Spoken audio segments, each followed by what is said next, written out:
everybody. It's Kat here with Laura Malec. She is a business coach and real estate agent with eXp Realty. And today she's going to talk to us about what you can do if time blocking doesn't work for you. Take it away, Laura. All right, awesome. I'm going to go ahead and share my screen real quick so we can dive in. And can we see the screen okay? Okay. Perfect. So, sometimes when you say that word time blocking, for those of us that don't necessarily like time blocking, we may cringe. So I'm going to talk about how you can manage your time a little bit differently. A little bit about me and my background is that I have been in real estate for about 8 years. I created a referral business with knowing 0 people in my town. I moved into a town where I didn't know anybody, got into real estate. With that and partnering up with another agent, I've sold over about 200 homes. I do run a small leverage team. I like to say this because, sometimes we're a solo agent, yet we have leveraged help. Sometimes you grow into big teams, but I was lucky enough to bring my husband on board. He's a captain firefighter, and he has extra availability. I don't want to say extra time, but extra availability to help with the family business. So it's him and I. And then I have admin help and marketing help. So even when it's, maybe just you more as a solo agent, don't forget that if you're leveraging out services and marketing, you are running like a leverage team. But that being all said, I know we all have our busy. I really take pride on making sure that I'm showing up for the family the way that I want to show up as a mom. I'm showing up in a way in business of that feels good to me, which we'll talk a little bit more about. And I really like to make sure I have the travel and like that self-care boundary time. And so, although a lot of people say like there's no such thing as like work-life balance, I think we could dive into that, which is not for today, but it's really like, how do you want to show up in your personal life? How do you want to show up and work? How does that all look? Then when you realize all that, if you're kind of living that work-life balance that you want. And of course, I like to add on there and through the community, I do like to volunteer and give back to the community. So how you can do all that is what we're going to jump into because we always want to be able to do more, but less. So how I want to break it down is you're going to definitely end with tools that you can start incorporating. So when you're like time blocking doesn't work, I'm not sure how you feel like if you're feeling unsuccessful or if you feel like you don't have control of your time, we're ending with tools that you can start to incorporate now. But just like in business, it's so important to start with your mindset and a good foundation. So I'm going to kind of dive into that. And then we're going to take this piece of actually, have you really paid attention to yourself? So often we're looking outwards and we're not looking inwards. And there's a huge difference in how you show up when you start paying attention to yourself.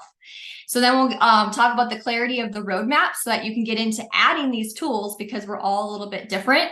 But I hope that you're going to walk away with a better mindset around time blocking, a better idea of how to focus, and the tools that you can implement to reach the goals that you're looking to reach. So the first thing is we have a lot of outside noise. I think when they say like, if you were to start real estate over again, or start your business over again, what's like one thing that you would change? And the one thing that I don't think that we really teach is, what does success look like for you? We're kind of always being told like success looks like selling X amount of house, or success looks like if you're waking up and you're the first one in the office, or success looks like if you're lead generating from 9 to 11, Monday through Friday. There's all this outside noise. There's books, there's coaches, there's those that are top producing agents that are in the industry telling you what they did to get successful. Now, all those things work, but what I didn't realize was they didn't work for me because that's not what I defined as success. And so you really have to bring it back to you and say, like, what does success look like for me? And I always like to bring up, for the mom that maybe wants to stay at home and doesn't want to have an outside job or outside income right now, is she successful if she's able to do that? Yes, because that's her goal. She wanted to stay home. So for me, I wanted to have that show up for my family. I wanted to have the flexibility and the freedom to be able to make the decisions, whether I was working that day or that evening or that night or not. And I wanted to work. And so that to me is successful. But I also didn't want to sell 100 homes. If you're here and you want to sell 100 homes, go find that person that's selling 100 homes and implement what they do. I want to sell my 25 to 30 because that gives me like my work-life balance. But for so long, I was thinking to myself that I wasn't doing enough, that I was in hustle mode, that I needed to be working more, or like, I'm not managing my time well enough. I should be able to do more. And I really had to push that outside noise away and say, okay, what does my work life and goals look like? What do my family goals look like? And what does that equal out to? How do I want life to look? And so when you start there, that's how you're able to really bring in these time blocking tools, because you're going to know what you need to focus on to get to where you want to get. So I always like to say, and I wrote notes here so that I can stay on track as well. But I remember people saying you should work, your lead gen between 9 to 11, you should work 8 hours a day. You should work Monday through Friday. And it just wasn't working for me. So there's this one point where if you hear, the first one in the office is the best, in production, and maybe there's truth behind that. However, I took the time to leverage out the morning routine. I got up, I got ready, I started to get my kids ready. And then I hired in a nanny that could finish wherever I was, to finish breakfast, whatever they needed to be, to get my kids off to school. I leveraged that time away because I was told I needed to be in the office earlier. I listened to the outside noise. That being said, it didn't work for me. That's not what I wanted. So my day now starts at 9:30, and I'm okay with that because I know I want to be there in the morning in that hustle and bustle and that craziness and lunch boxes. But that's what I want. There's nothing wrong. If you don't want that and you want to be out your day, there's nothing wrong with that. But that's why we can't say time blocking doesn't work. If you're always looking at what others are doing, you have to look at what do you want to do and how do you want to show up.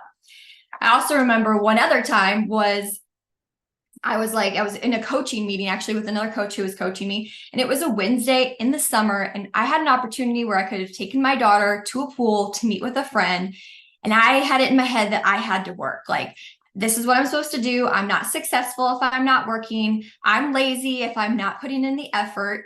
And so I did. I showed up for work and I said no to that event. It was a defining moment for me, because I realized, wait, that's not why I got into real estate. I got into real estate to have a little bit of flexibility so I could show up on that Wednesday with my daughter and I could work that evening or the next day. And so that's when I just really took a step back and I said, okay, what do I want my schedule to look like? How many houses do I want to sell? What activity do I need to focus on to get there? And those are the tips that we're going to get into. So the second part is how to get to know how you work. This is life changing. So with time blocking, I will say, just work and entrepreneur life, it's a journey. It just is. What I did 5 years ago to create the success that I needed and I wanted is not what I do today. And so you constantly need to be evaluating and reflecting of am I happy? Why am I not happy? Am I working too much? Am I with my family too much? And I want to put more emphasis into my work. When you learn to self-reflect, how did your day go? Or how did your week go? Or how did your month go? You're going to figure out where your holes and where your gaps are and what needs to change. The other thing is really knowing who you are. So here's a couple examples. There's tons of ways to understand your personality, but some of them that I think that we'll all know is there's the discs to understand how our mindset works and how to relate to our clients. There's your Enneagram, of course, your number, and you can look any of these up. But my favorite one you can see is starred is actually knowing your human design. So when I paid attention to all of these three and follow them on Instagram or read articles or something like that, but when I really understood how I worked, I was actually able to lean in it to more and trust the process. So for a quick example with the human design, and again, you can Google these later, but I realized that I am a multi-passionate individual. So that is why I'm in real estate. That is why I like to coach. That is why I like to train. And that is why I feel like I'm missing one. There's 4, but I'm multi-passionate. And I used to think that something was wrong with me because someone's like, oh, you're dipping your hands into too many things. You're focused on too much. You should just be focused on real estate. But that's not what drives me. It drives me to be involved with more things. So that's why I like to be here training and helping other agents. It's why I like to be helping my clients, buy and sell. And it's why I like to help people in their businesses, self-discover what's needed in their business to take it to the next level. So when I really understood my human design, I felt good about myself knowing that I am doing things right. Someone's probably going to be telling you that you're doing it wrong. And that's why you really have to pay attention to yourself and know yourself and be no, I'm doing this right. So those are 2 really strong things that really were the strong foundation of having a mindset around I am productive, I am successful, and I'm doing things the way that I want to do. So we're going to get into the how not to time block with the clarity and the tools. Oh, actually, I'm sorry. I wanted to say one more thing here that I wrote myself a note for. So I wanted to give you an example of how the time blocking, how the self-reflect, how you want to get to know yourself. So what worked for me years ago was my kids were younger. So they were babies, like 3 and 1. And so the time blocking looked where I either had a long day where my husband was home and he could really help take care of the kids. So I worked really long days to get all the right activity from my business done that day because I had the kid coverage. And then that next day when he was on shift and I had the kids, and any of those here that want to know how to time block when you have little kids, you only have pockets of time sometimes to get things done. So I did 2 things there. One is I just knew minimum work that I wanted to get done, and I was going to be proud and happy that day. But what I also did was like, how could I include them to help move my business forward? And so what I did there was I would create play dates. I would go to the library to meet new people, which is all part of real estate, but I would bring my kids with me. So now fast forward to time blocking. Now I have 2 kids that are in school.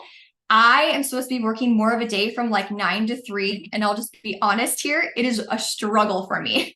It is a struggle for me to stay that focused between 9 and 3, knowing that my evenings are filled with activities. The weekends are filled with sports. And like, I am really having to do these tools that I'm giving to you guys to make it work for me and to make sure that I'm still moving forward. So that's why when you say like time blocking and time, it's an evolving thing. But when you pay attention to yourself and your foundation, it's going to help you get to where you're looking to get. All right. So we'll get into the nitty-gritty brandy tools here for you. So I like to say you have to have clarity of where you're going. So people underestimate what they can do in 1 year, and they overestimate what they can do in 1 year, and they underestimate what they can do in 5 years. We're in a society where we want things really quick, and we get in our daily activities, we're like, I need to do this. I need to do this. I want to add this into my business. When you actually take the time to step back and slow down, it's going to help you focus on these right activities so that you are getting towards the goals that you want. And so it's very simple. It's an exercise I'm not going to dive into, but you think out 5 years about where you want to be, and then you're going to break that down into just this next year. And so next year, like, let's focus on our business because that's why we're here for time blocking. But like, how many houses are you going to sell? What does lead generation look like for you? You know, what's going on in your life with family and vacations? And then really, in order to be the most efficient with your time, you're just going to focus on the next 3 months. So if you take, for example, right now, it is August, September, October, November. What's happening in these next few months? You know, so for me, my kids are going back to school. That frees up a little bit more time to focus on work. Is there an event that I want to throw, you know, like my past clients? What holidays are coming up that I can do pop buys? So when you kind of start thinking in those small increments, you now know what needs to fit onto your schedule. So I'm going to skip this next slide and I'm going to come right back to it. So the boring part about time blocking is it's always so important to know where we're spending our time. So whether you have your schedule, you know, all time blocked out, or you see that others have done that, or you're trying to do that, at the end of the day, you still need to know where are you spending your time. So in order to be efficient, and then like the tools are not to have your time blocked out for every hour, which does work for some people. I know it works for Kat here, but that's not why we're here. You do need to know where you're spending your time. As real estate agents, I'll just be honest, we think we're busier than what we are because we're spending time on the wrong activities. And so when you start paying more attention to what exactly you need to do, you'll have more control of your time. And like that being said, going backwards here, what is our focus? You know, in real estate, it's your lead generation, it's your follow-up, it's your appointments, it's showings, it's transactions, clients, like you can read here. We have all these things that we have to do in your business. And I'm here telling you that you don't have to time block that. And Kat probably thinks I'm crazy right now. And I'm going to show you how, but you do have all this stuff. And so this is why it's important moving forward to say, like, where are you spending your time? So the most important thing that you can do, I'm leaving you with an exercise, is you got to slow down to speed up. You have to start writing down everything you're doing and the time frame it takes to complete the task, just so you can understand how you can manage your time better and differently. But and it's eye-opening too. I like to do this exercise, and it's just like, I spent 35 minutes in emails. Like, why did I spend that time in emails? Like, it brings up accountability kind of for yourself. It brings up clarity. And it lets you know what needs to be taken off, what needs to be deleted. Can somebody else do it? Where can this go? How can I do this faster? And so this exercise is really helpful if you do it up to 2 weeks, I'll be honest, but at least try to do it for 3 to 5 days. Yes, it slows you down, but it's only going to help you with these next steps moving forward. All right, so doing okay on time. We have managing the time. We have all the tools that you can implement. So the first thing is here is like boundaries. So I'm curious, I know we only have a few on this call, but if you go on vacation, do you put that on a calendar? Do you put that somewhere? And I'm assuming, Kat, I'm sure you do, right? If you go on vacation, are you putting that on your calendar? Yeah, and if anybody, yeah, I was gonna say everybody has to unmute themselves, but yes, I do. I put it on a calendar. I put my out of office notice in my email. I have a backup person ready to take something if it's not something I can manage from a distance. Yeah, because we want to go on that vacation, right? So you're already time blocking. I guarantee everyone, I hope that they put it on their calendar that they're leaving town because they need to know. But you can also think of does someone want to say something? Yeah, I was just gonna say I do the same. I have two large. Hey, sorry, we have a new puppy. That's all right. I have two large wipe off boards. So I have one upstairs, one downstairs, and it's always marked with what we have going on, like personally each day, and then that's how I fill in the rest of it. Yes, it's good. It's good to have boundaries. So there's a couple things that you can do here, and this is where, with time blocking and not time blocking, manage your time. You just want to try things on. You want to try this on and say, does this work for me or not? Just like I tried to leverage out my morning kid coverage, that didn't work for me, but I learned a lesson and now I know why it's important. So the boundaries that you can kind of implement is like, do you have time frames where you're going to work? So I now have a stricter time frame where like I do need to get stuff done between 9 and 3. That doesn't mean I can't take like a late night evening appointment, but before I could really work, sporadic times. So kind of think like when you start a puzzle, you like to start with the edge, and you have the boundaries, is have your vacation time in there. I know you put doctor appointment times in there, so you guys are already getting started. The things that you need to add that are going to help you is you need to make sure that you have time for yourself. Are you adding in time with friends? Are you adding in time with family? Are you adding in a day of nothing? Because in real estate, something always comes up. So do you have their day in the future where like literally block it to make sure that nothing comes up that day? So yes, those are time blocking, but you already do the vacation. So I'm just going to push you a little bit more to make sure that you're adding these big rocks, because your personal time is so important and real estate's going to eat it up if you don't at least have those big rocks on your calendar. So you do have to do that, time block. And how I learned that lesson was that real estate was always going to come up is I was looking at the weekend, at the time I didn't have anything, any appointments coming up. And I was like, I'm going to take, my daughter was 4 at the time. I was like, I'm going to take her on a pedicure Saturday morning. It's going to be great.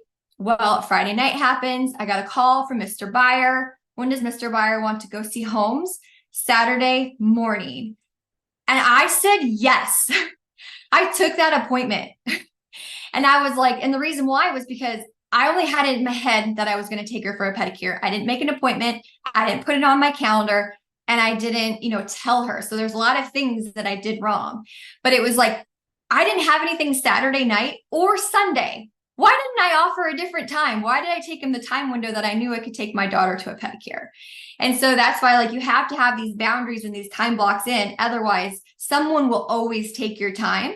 So don't feel like you have to have everything scheduled out. But if you can just get these big rocks in your schedule, it's going to get you a step closer to that work-life balance that you're looking for. And if I could say something here, I mean, Carrie, I know you're like me, your kids are out of the house, but Heather, you have littles. It's important to put their school schedule in your calendar, and block off that time in the evening for sports practice or whatever activities they have going on, but just putting those things in there ahead of time so that you can prioritize family. And that's what you were going to talk about next, it looks like, Laura. It was going together. Yes, good. Going in together. But yeah, so you're blocking out the time. So those are the things that you have to time block. And although I said this whole is how to not time block is going to be the rest of it, but this stuff is a must. And I wanted to prove it that if you do it with your vacations, you can do it, for these other time blocks as well.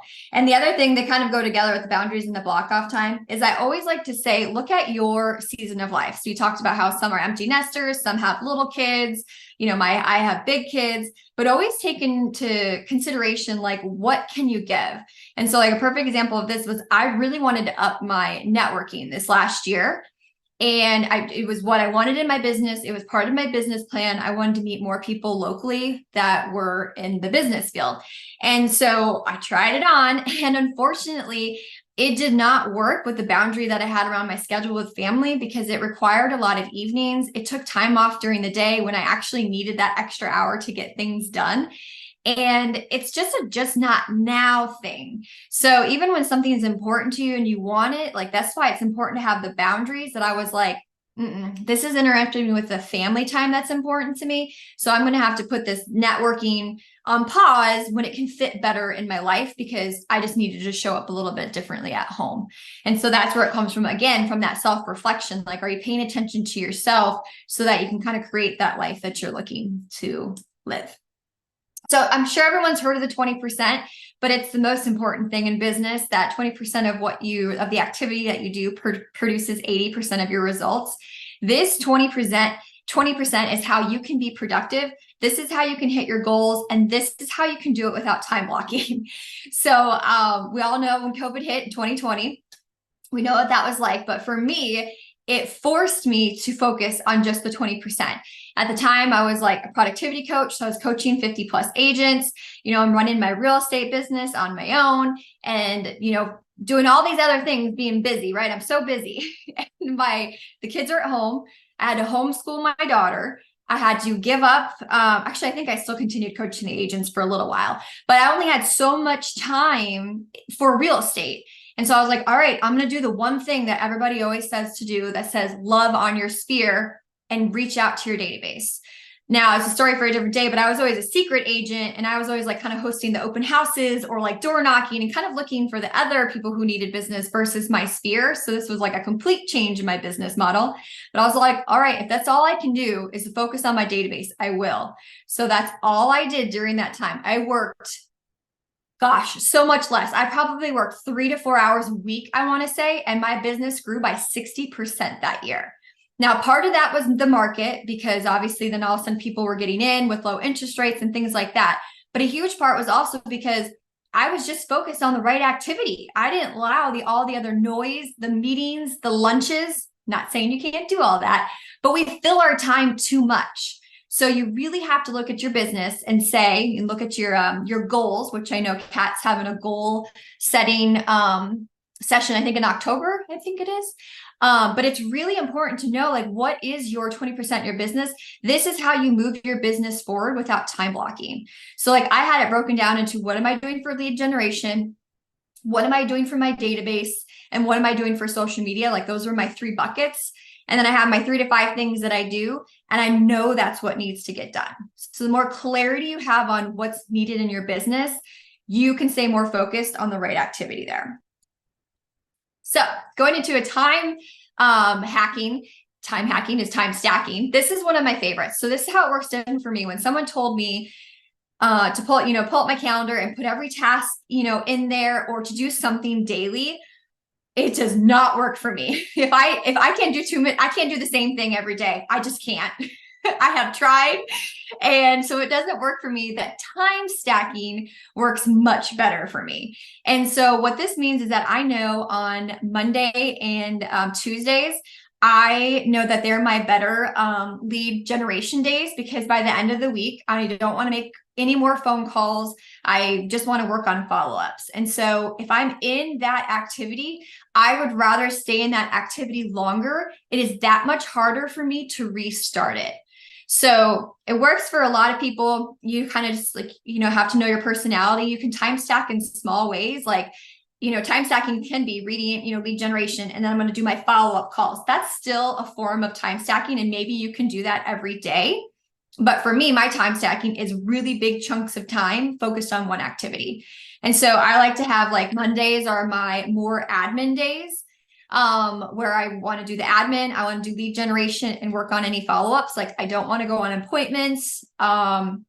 I just want to be at home. I don't want to go on lunches or anything like that. And then if someone wants to have like a coffee date or a lunch date with me, I like those Tuesday, Wednesday, Thursday. So you can see that I still have like a system that I have perfected that works for me. But I have also made boundaries around what works well, as you know, to know like where can I put this person? Otherwise my schedule was all like, kind of chaotic. And then I like to work less on Fridays. I like to have it kind of be my free open day, kind of get ready for the weekend, whether it's me open houses, showings.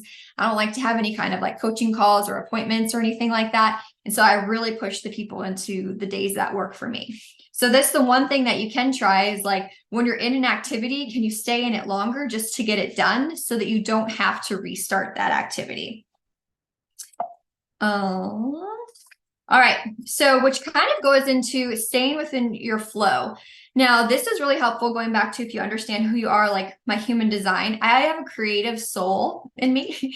And so sometimes there are days where I am just on fire. I am productive. I am efficient. I am getting things done. I have all the ideas and I want to implement them. And so on those days, I work longer because it works for me and it feels good. So I stay in that flow to where like I will have, this is just me, but I will have like a 10 to 12 hour day because I am just so into everything that's going. I'm marking things off my to-do list that have been on there and it's a good day for me. So then go to the next day forward. I have days where like a small task seems like it's the worst thing in the whole world. Maybe something that could take me 10 minutes is taking me like 30 or 45 minutes and I am just not in a flow.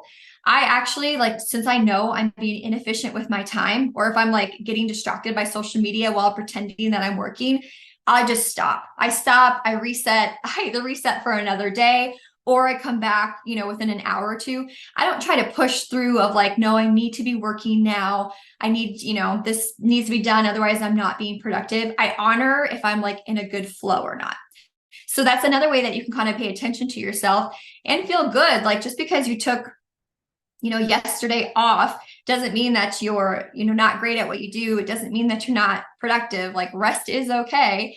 What about all the other days that you worked 10, 12 hours or even an 8-hour day? Like there's no prize for working too much. So don't do that.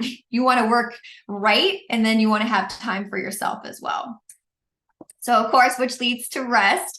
In order to be able to manage your time and stay there, you got to make sure that you have a day off, whether you think you do or you don't.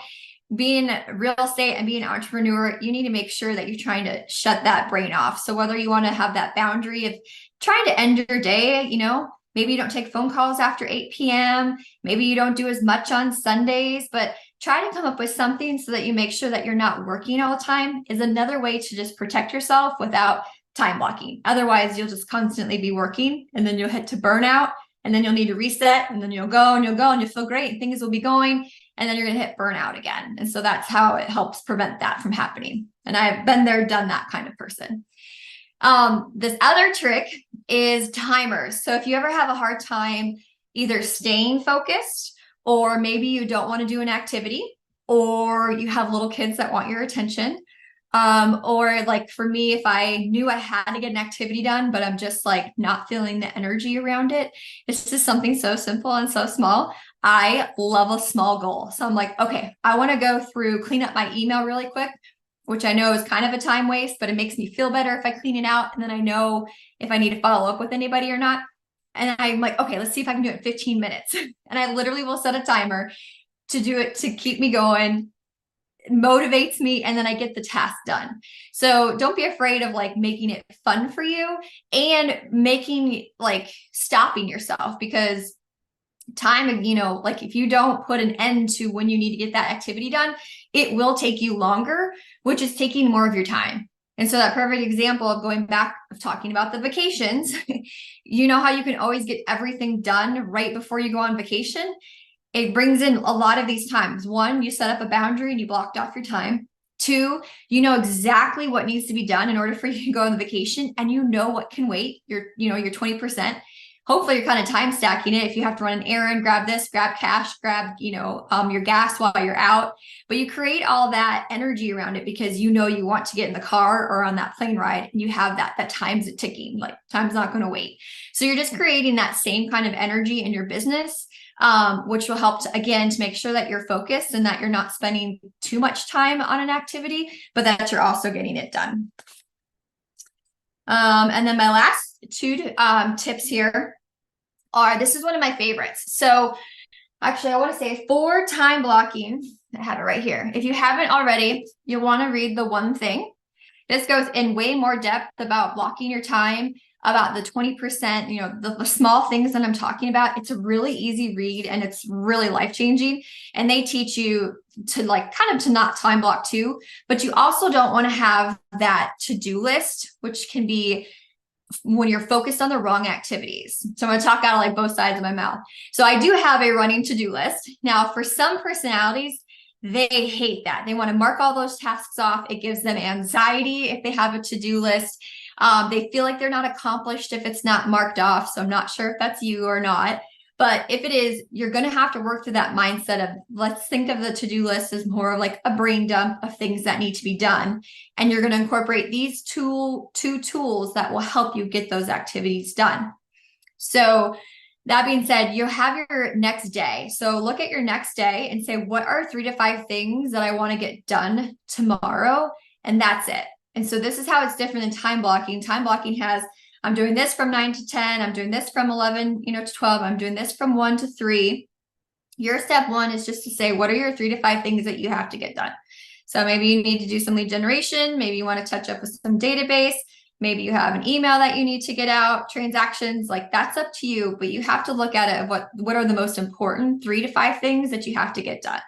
And you do this on a daily basis. If you want to up your game, you're going to incorporate the times, because again, it goes back to that timer that if you allow yourself 3 hours, it's going to take 3 hours, is that you can get a little bit more focused. You're not going to create your whole schedule. You're just creating your schedule for the next day. So the next day I say, I'm going to start my day at 9. This is what I'm going to be focused on, at 10, leave room, and you can kind of play around with that schedule.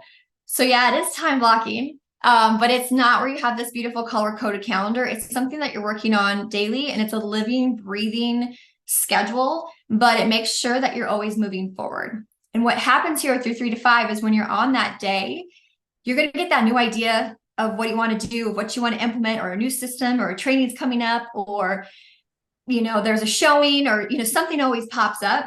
This is going to help create that boundary that your goal for the day was still to get these tasks done. So even if something comes before that, basically you need to make sure that you're still getting that task done within the day. And so that's what helps make sure that you don't let people take your time away from you, and then you didn't even get the 3 to 5 things that you wanted done. You have to make sure that you either set that boundary or be like, okay, I'm going to do that this evening because I said that's what was important for the day. And then you can feel good by yourself. So it's past here that 3 to 5. If you did all those things and you have more time and want to knock more off, then yes, go ahead and do that. But it also gives you that sense of no, I was productive. I did what I needed to do. I'm moving on to the next day. I have the freedom to do whatever else the schedule allows me. So for me, for a while, I constantly had to feel like I was doing something for work to be productive. And that's just not true when you look at it from this perspective of did I do the right things that needed to be done today? Am I going to do the right things that need to be done tomorrow and moving forward? So then the last trick that goes with that, if it freaks out, if you have that to-do list, I don't want to say the wrong thing. The to-do list, what it can hurt you is that people tend to go to the easiest, quick activity on the to-do list that takes the least amount of time, that usually does not have an income producing thing, and they want to mark it off. So that's why to-do lists you have to be careful with your time, because you want to make sure you're spending time in the right area. So that being said, is you're always going to have those small things that need to get done. Maybe you need to do a social media post. Maybe you wanted to do an email flow. You have activities that are important for your business, but they may not be your major income producing activity. So when I kind of have that small tasks list of things that I want to chunk off and things that I want to work, I have that because throughout the day, I guarantee you're going to have a window of 3 to 5 minutes or 5 to 10 minutes. And you can come back to this list and know exactly what you should do instead of being on social media, scrolling through. And that's like one of my new activities. I'm like, no, like I have found like 5 to 10 minutes pockets of time that I wasted. Not there's good things of being on social media if you're lead generating and being, productive and using your time wisely. But there's also what I was doing was just scrolling through because I had 5 minutes. And instead, I now have my, small task list. I'm like, oh yeah, I wanted to make a new email signature. I can do that really quick. I have 10, 15 minutes to do that. You'd be surprised of all that little small stuff that can add up. And so that is your time management tools that you can add in. I'm really passionate about time and getting to where you need to be. And I know we talked about a few things of what's your vision. You have to know where you're going. And break it down to, what are you doing in the next 3 months and how does your schedule look like so that you can really break it down to a weekly basis of what needs to be done with your activities versus having this colorful schedule, which does work. You just have to decide what works for you or what doesn't work for you. So there's my information to connect, and I'll be in the page collaborating, of course, but I will unshare screen and we can collaborate and finish the call.